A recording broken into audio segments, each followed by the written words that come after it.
Listen to this important notice. It is not our intention Negroes to offend before the slave trade, with part this 2. video.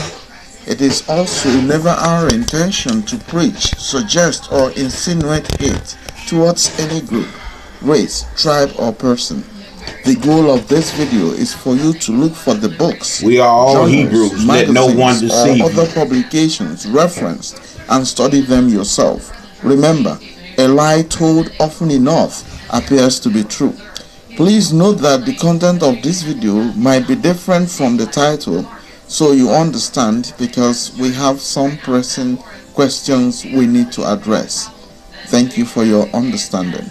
Recall from part 1 of this particular series that we talked about Hebrew Israelites and origin of their adoption of the name Yah as the name of their deity, and the calendar system in 1611 King James Bible, and why the Negroes could not retain their own culture, and how Negroes adopted the slave master's deity and religion and abandoned their creator.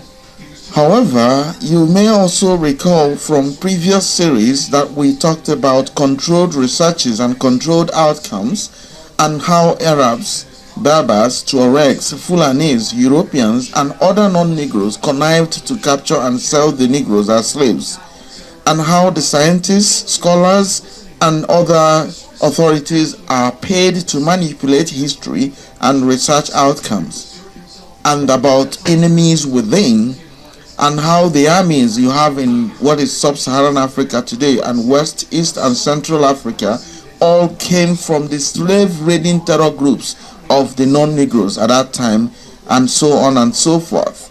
So today we are going to be looking at a comment made by a Fulani who came to our channel recently, and on your screen you will see that comment. It says, "Negroes only exist in the mind of the conquered and conquerors.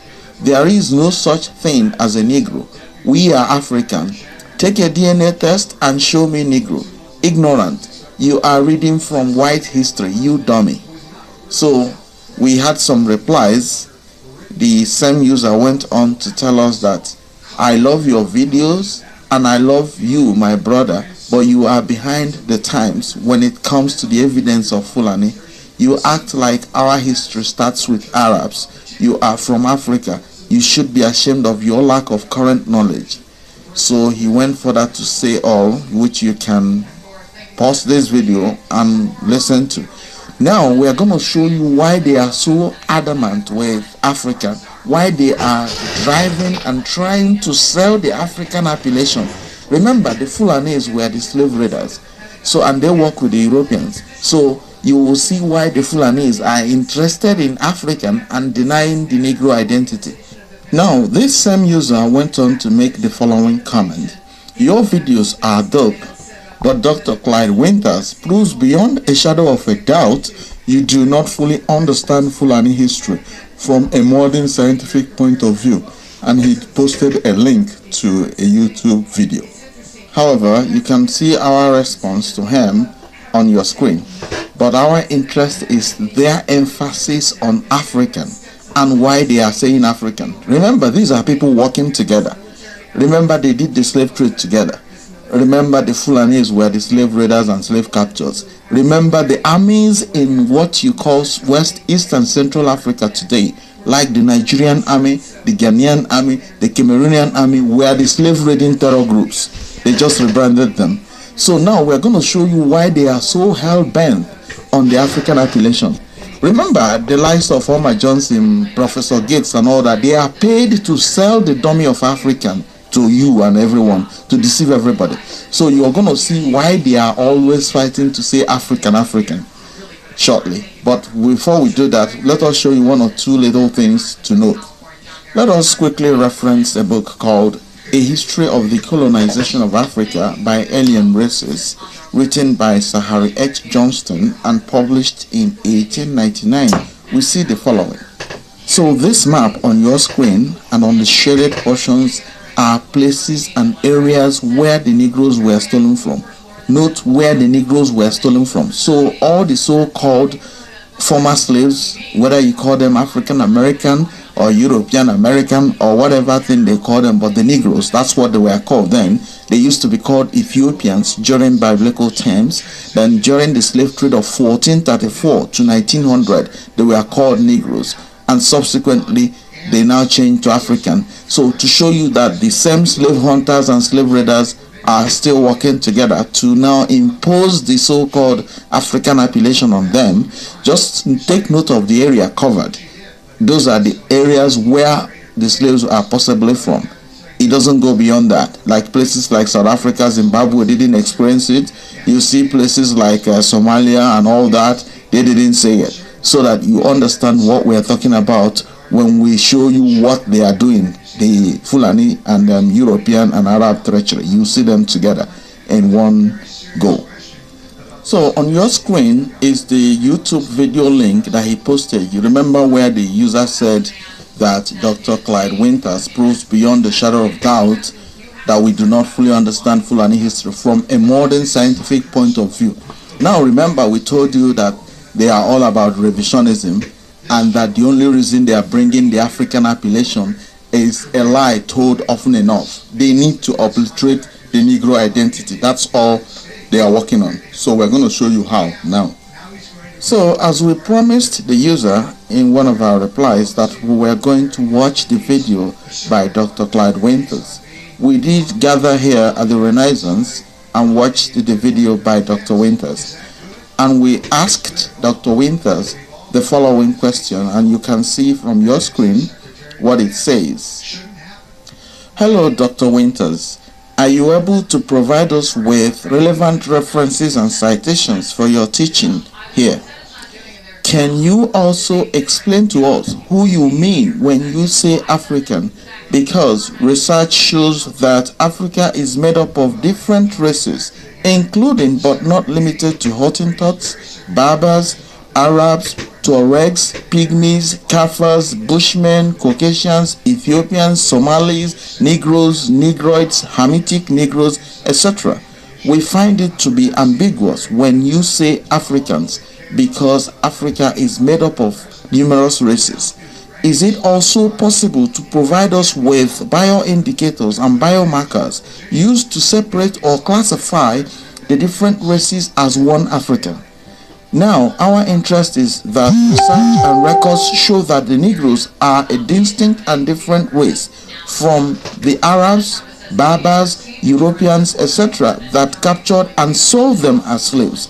And the slave trade concentrated on what was Negroland and Guinea and did not get to places like South Africa, in brackets, Zulus, Hottentots, Bushmen, Kaffirs, Somalia, Ethiopia, Zimbabwe, etc.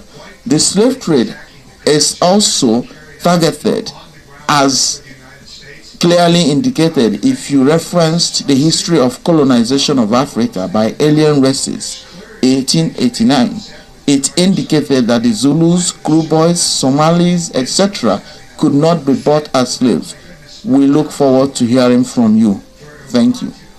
So ordinarily you would expect a scholar who is scientific according to the user to reference or at least look at the source you quoted and then give you an answer that is at least sensible enough. But here is his response. He says, your question about what is an African is silly. But he now goes on to answer the same question that he says is silly.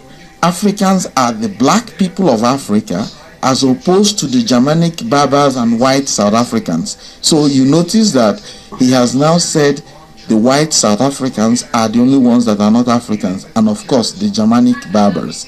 So you see, the same person that is telling us that African or our question is silly is answering the question, but again trying to hide behind semantics. Now he posted two links. These two links are journals he published.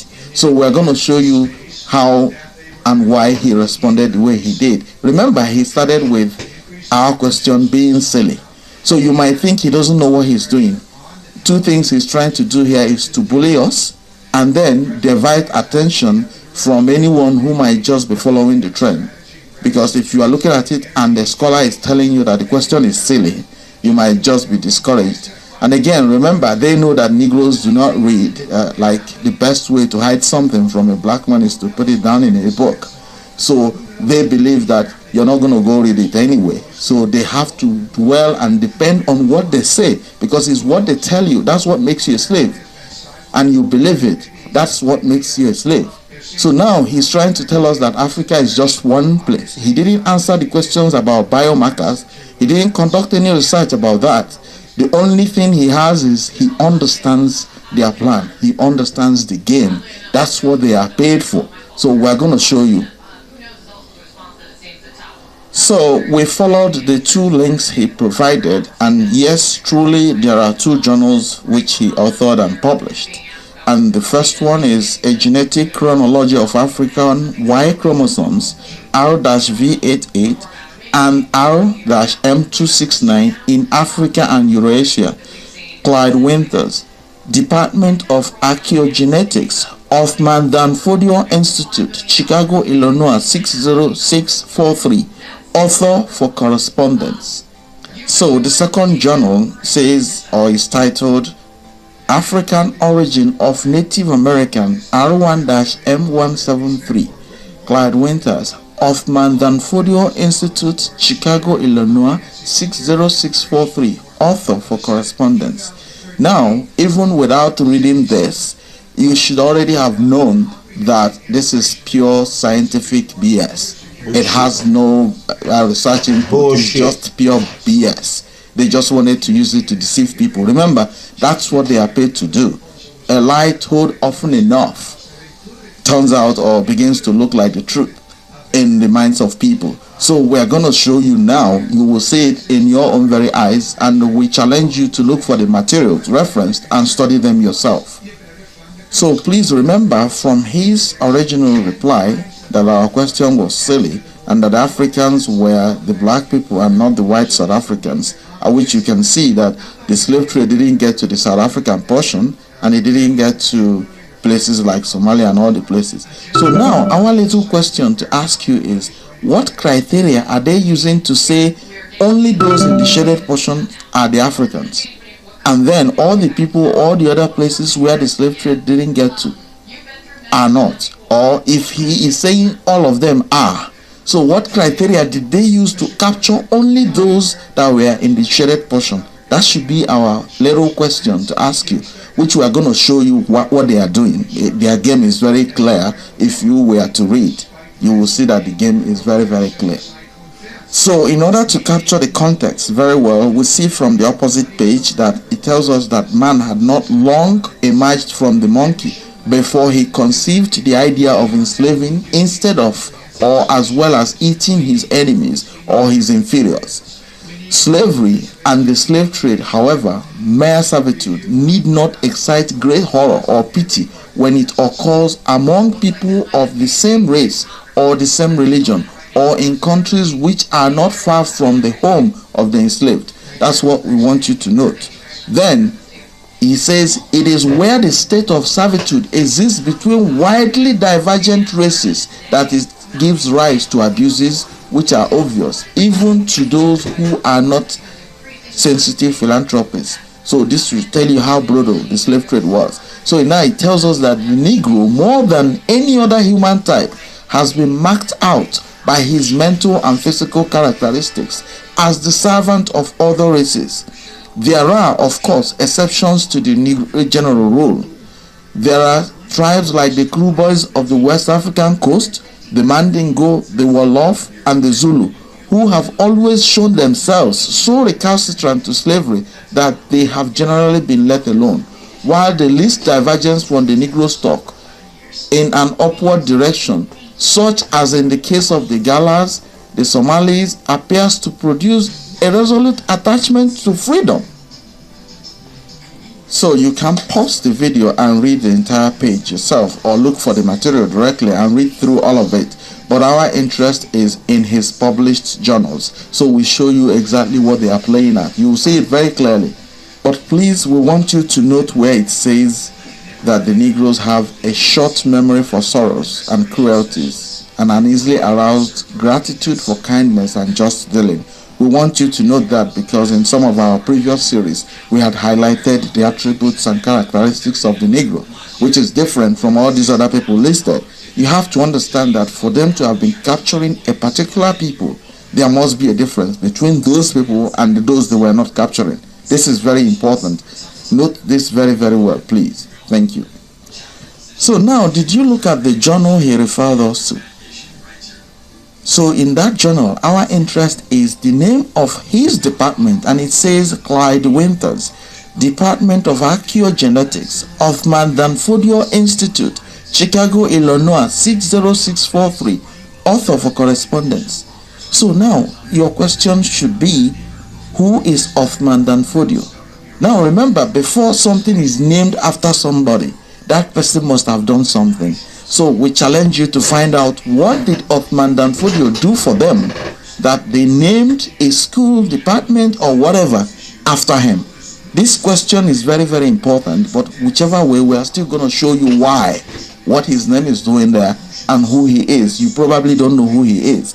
Now, Othman Danfodio was the Fulani Mahdi. He was the wholesale merchant in Negro slaves, and the Fulanis were classified as Arabs. So this is why you see them shouting African. We are all African, because they know that a lie told often enough begins to look like the truth. So you too that has not read these things might be believing what they are saying. So let us move forward by looking at who is that Othman Danfodio. Then your question thereafter will be, why did they name a department after him? He is an African, a Sultan of the Fulanis. He is today, that lineage is called Sultan of Sokoto. So we will show you what exactly is going on, so you understand the game.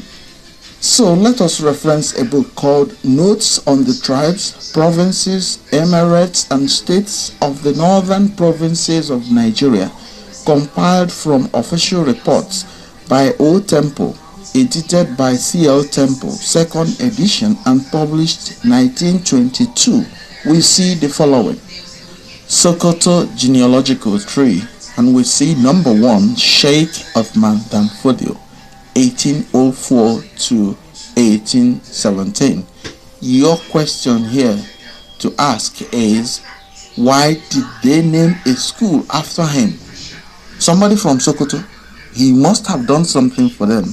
Your question again to ask is, what did he do for them? When you ask that question, you begin to understand what is going on. Again, look at the journal and you see it clearly written, Department of Archaeogenetics, Othman Danfodio Institute, Chicago, Illinois 60643. So remember, the best way to hide something from a black man is to write it down in a book. You will see that most of the so-called African Americans do not even know, they don't even ask, who is this man? How come this name or this institute is named after him? This is very important for you to know. Remember, when we looked at Oxford, he had the politics of researching on Africa.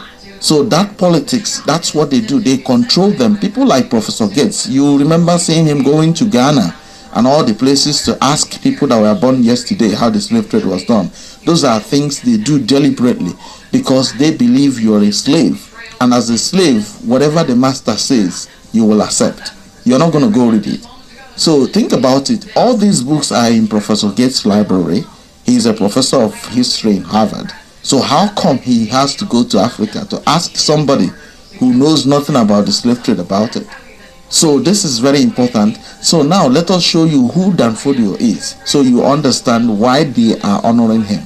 So let us reference The Negro Races, a sociological study, volume 1 by Jerome Dowd, and it was published 1907. We see the following.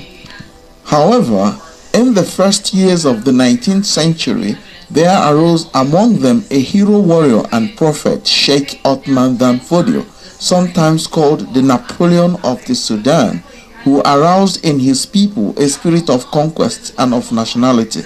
Federman says he emerged from the forest of Ada or Talida, established himself in the province of Guba, where he built a city, and there the Filatas began to rally under his banner.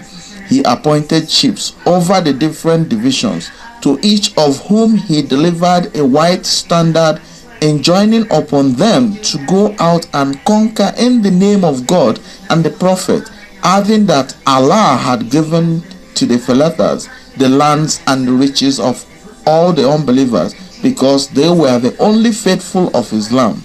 So you see what we're talking about. That's the Danfodio they named the school after. So we're going to show you who he really is, so that you don't just think Islam here.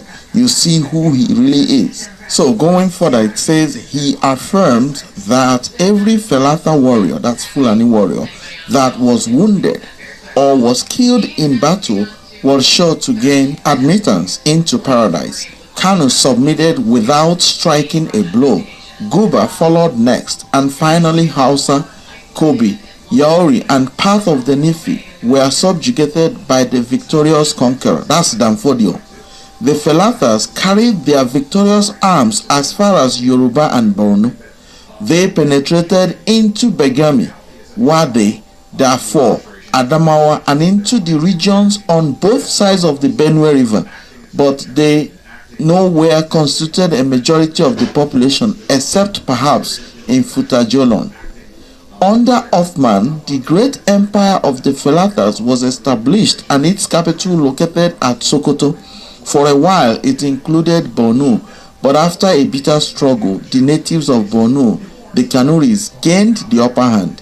The rapid conquest by the Felatas was greatly facilitated by the depletion of the Negro populations through the ravages of the slave trade. So now remember, if they were Negroes, you can't be talking of Negro population depleting when they are there.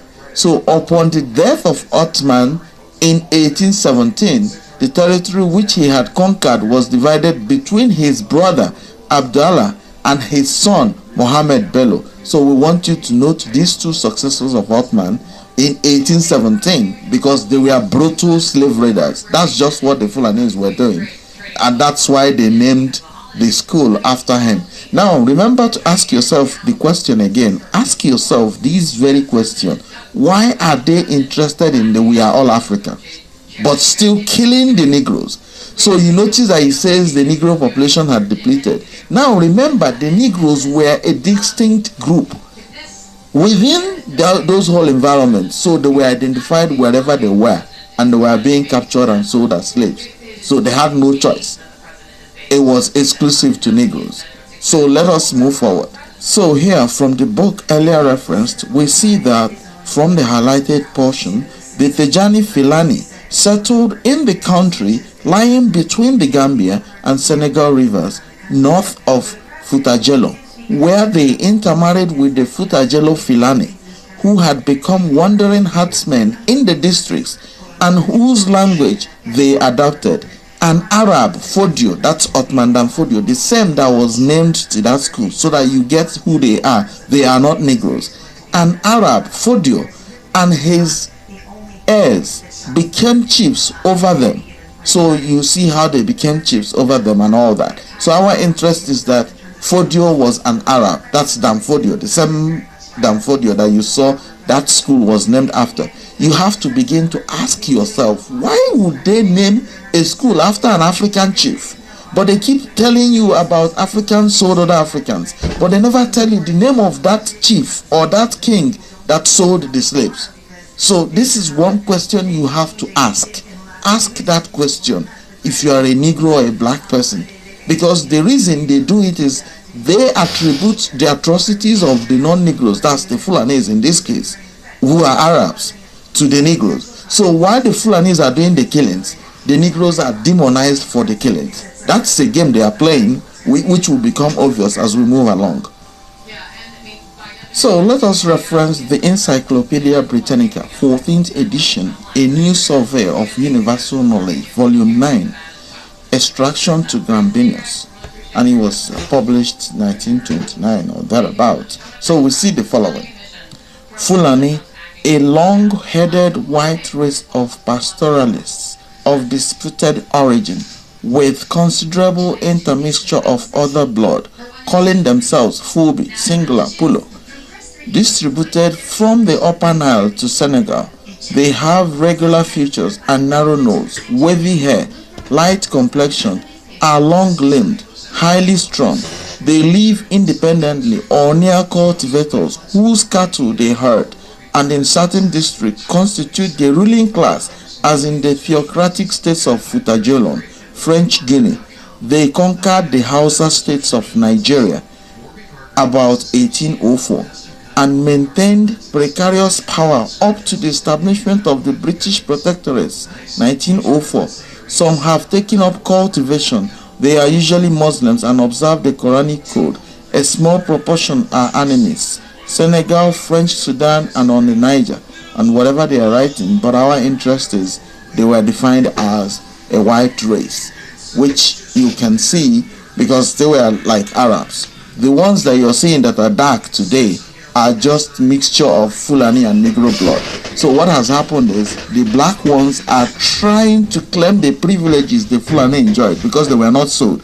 We are still going to show you the origin of why you see the dark ones unashamedly claiming to be Fulani, because if you look at the terror they have unleashed to the Negroes, even somebody who's half Fulani should have been ashamed to claim to be Fulani. And you see how they moved from being Arabs to now claiming to be Negroes. Just ask yourself, how can someone who has the privilege or the opportunity to be white be claiming to be black? They just want to hide underneath the Negroes and be destroying them from inside. The Europeans know this, and that's why they use them. So that's why they named their school after Danfodio, who was just a slave trader. He sold the slaves to them. That's why. So you will understand what they are doing very well. If we also reference The Story of Africa and Its Explorers by Robert Brown, we see the following. The reason was that the Fulas, that's the Fulanis, were a warlike people capable of placing 16,000 men in the field and prone to hostilities against their neighbors, since they could not obtain European goods without slaves, nor slaves without making war. However, only the young and strong were taken. The old and feeble, to avoid trouble, had their throats cut. But they excused themselves for this barbarity by declaring that the people whom they thus raided, robbed and murdered never prayed to God. You see how they justified those killings. And that as the European factories would sell guns, powder and cloth for no other articles except black men and women, the people whom the travelers tried to persuade into more peaceful pursuits had no alternative. Moreover, did not the book, the Quran in brackets, enjoin on the faithful to make war against the infidel? So you see where their reason is. So here is an image from the same book. You see that the so-called Negroes were illustrated as naked, and the title is Arab Slave Raid, which you can see on your screen. Now remember, it is the same thing they are doing today, and you notice where he gave us the reason that it is because they could not get European products. So you also see why they keep shouting African, African. That's to be within, to be seen as the same people, why they are doing the atrocities for which the Negroes are being demonized. So you see why they are saying, oh, we're Africans. In places like Nigeria today, entire villages are wiped off completely by the Fulanis. So you see why the Europeans and Americans and the so-called United Nations or OAU, why they all keep quiet, because they are all working together. That's their business. That's what they are doing. So you see why they named their school after him. He provided them the slave labor they needed. They are still using him till tomorrow morning. Not him per se as in Danfodio, but that lineage, the same group.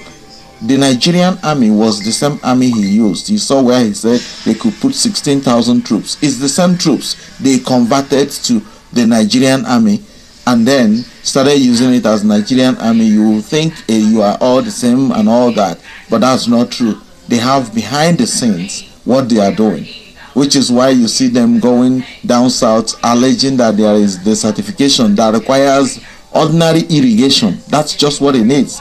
If they say there is no grass for their cattle, all they need is ordinary irrigation. Ranching will solve it, but they will rather kill people because that's who they are.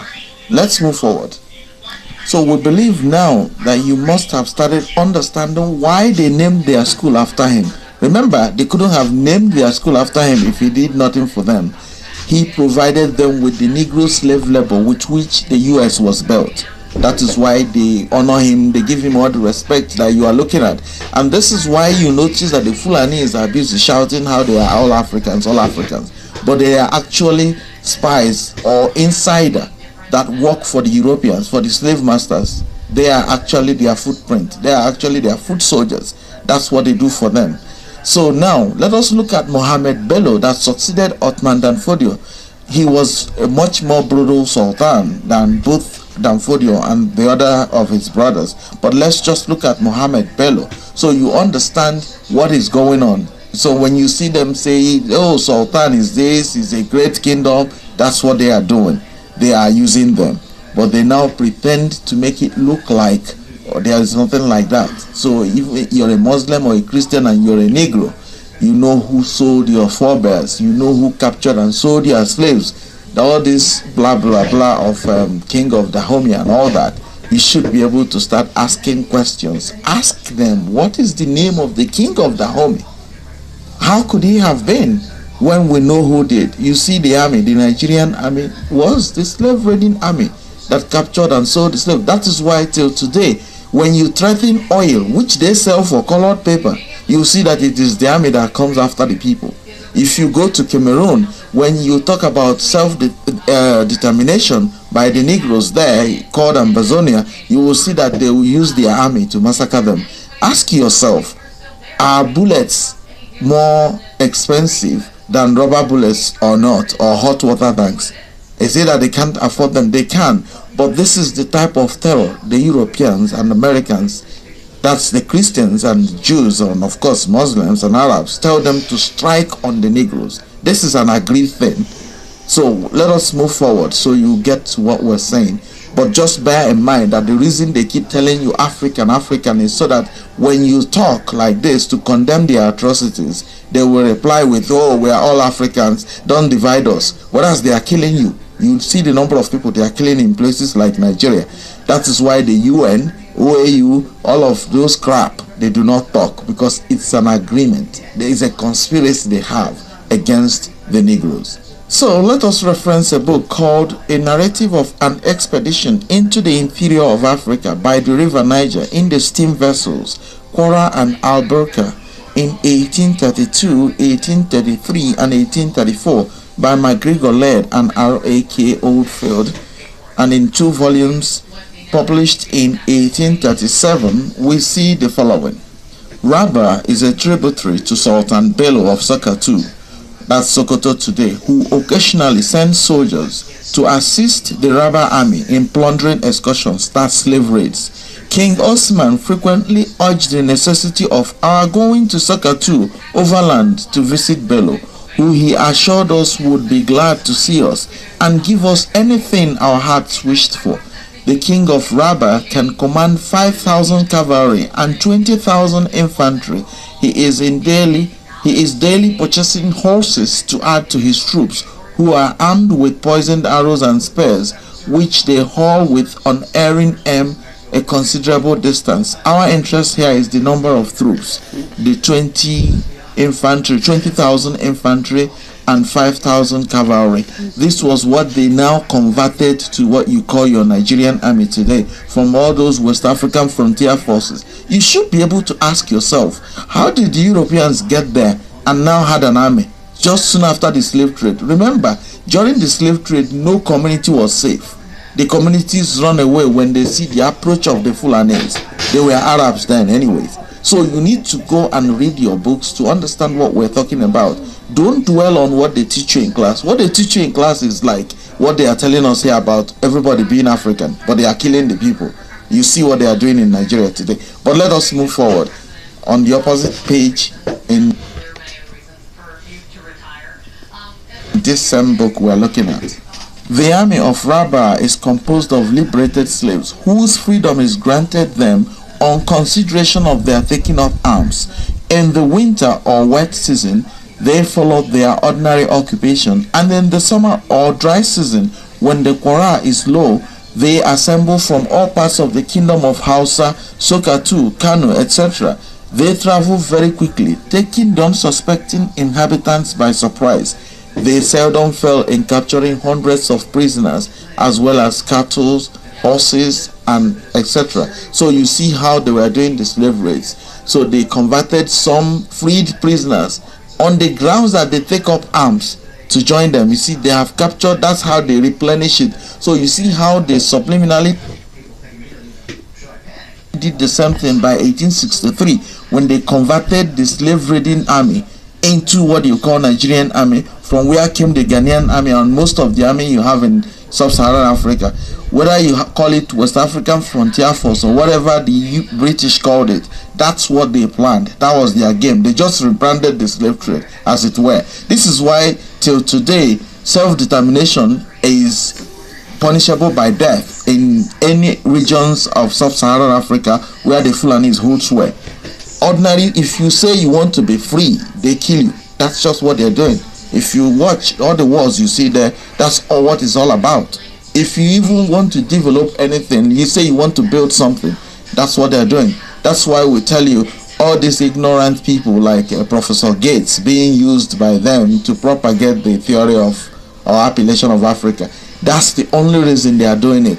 So they make everyone feel that, oh no, you are all Africans. And remember, they said they use the less intelligent Negroid groups against the Negroes, because the less intelligent ones are these ones that you give weapons that you made and ask them to be killing their brothers or so-called brothers and sisters, and they are doing so.